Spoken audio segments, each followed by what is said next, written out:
Chers amis, quel bonheur de vous voir aussi nombreux et quelle fierté dans cette belle salle à Issy-les-Moulineaux pour ce congrès extraordinaire de l'UDI consacré à notre engagement européen. Je voudrais d'abord saluer et remercier le maire André Santini qui nous accueille dans cette belle salle. C'est mon prédécesseur, illustre prédécesseur pour l'Association des villes marraines des Forces armées, dont d'ailleurs le siège est à Issy-les-Moulineaux, mais c'est aussi mon prédécesseur au palmarès du prix de l'humour politique. C'est un beau symbole de son activité et également le dynamisme qu'il met au service de sa ville, dont cette nouvelle salle est une belle illustration. Je voudrais féliciter et remercier Jean-Christophe Lagarde, le président de l'UDI, avec qui nous avons fondé cette formation politique aux côtés de Jean-Louis Borloo, d'avoir organisé ce congrès extraordinaire et de nous permettre, à ce moment important de la vie de l'UDI, de nous prononcer. Je tiens également à saluer Sophie Auconie, qui a été une excellente députée européenne pour notre circonscription, pour la circonscription européenne qui était alors la région centre Auvergne et Limousin et qui a su s'engager notamment et s'investir au Parlement européen sur cette thématique, sur ce sujet majeur de la ressource en eau pour la planète.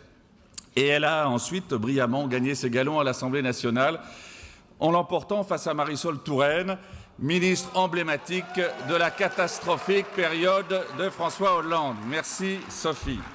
Et à travers elle, je salue tous les parlementaires de l'UDI qui nous représentent à l'Assemblée nationale et au Sénat, autour de Jean-Christophe Lagarde et du président Hervé Marseille.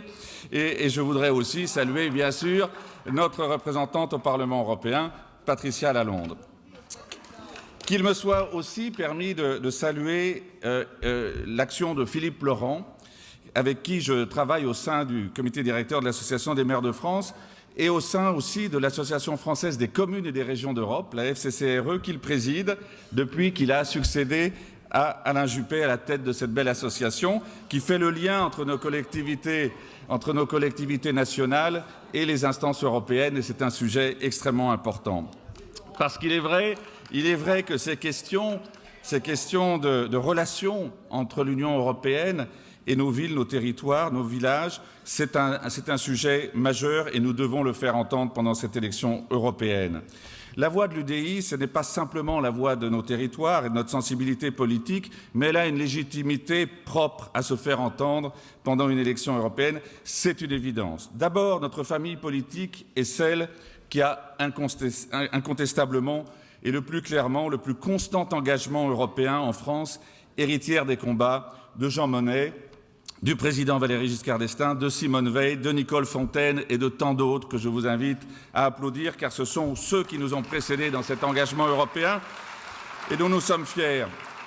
Par ailleurs, le contexte politique national actuel rend absolument indispensable l'expression de ceux qui ne se reconnaissent pas, ou plus, dans la politique d'Emmanuel Macron, dans l'action de La République En Marche et de son allié, et qui, d'autre part, ne peuvent adhérer au discours sur l'Europe que profère le président des Républicains, ou encore moins des souverainistes comme Nicolas Dupont-Aignan, sur lequel j'ai récemment tweeté la chose suivante.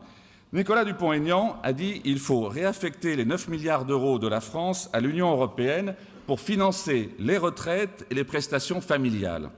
C'est précisément ce que Nigel Farage avait promis aux Anglais pour le Brexit avant de se rétracter. Dupont-Aignan, c'est le Nigel Farage français. Concernant Emmanuel Macron, il ne faut pas que cette élection européenne soit prise en otage par le président de la République en s'érigeant comme seul pro-européen dans notre paysage actuel. Et pour reprendre une formule fameuse d'un de ses plus prestigieux et visionnaires prédécesseurs à l'Élysée, je pense que vous voyez de qui je veux parler, je dirais la formule suivante. Non, Emmanuel Macron, vous n'avez pas le monopole de l'Europe. Car sur les questions européennes, nous sommes les mieux placés, voire les seuls, à pouvoir nous faire les interprètes de nos territoires et de nos concitoyens, avec la volonté que nous partageons de lutter contre la technocratie européenne, car telle qu'elle dysfonctionne actuellement, elle ne répond pas aux attentes des pro-européens, et Xavier Bertrand le disait tout à l'heure avec beaucoup de talent. Ce combat pour une Europe moins technocratique et plus proche de nos concitoyens, nous pouvons l'illustrer à travers différentes manières pendant cette campagne. Tout d'abord, en présentant une liste 100% sans énarque, au moment où le président de la République a confié, pour ceux qui n'auraient pas remarqué, le ministère des Affaires européennes à l'ancienne directrice de l'ENA, Nathalie Loiseau.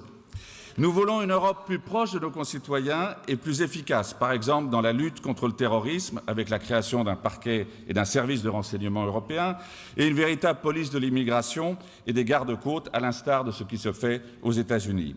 Sur le plan économique et social, nous voulons un euro fort et une monnaie de référence internationale sur un pied comparable à celui du dollar. Et pour cela, il faut, comme pour le billet de 1 $, un billet de 1 euro au service de notre monnaie.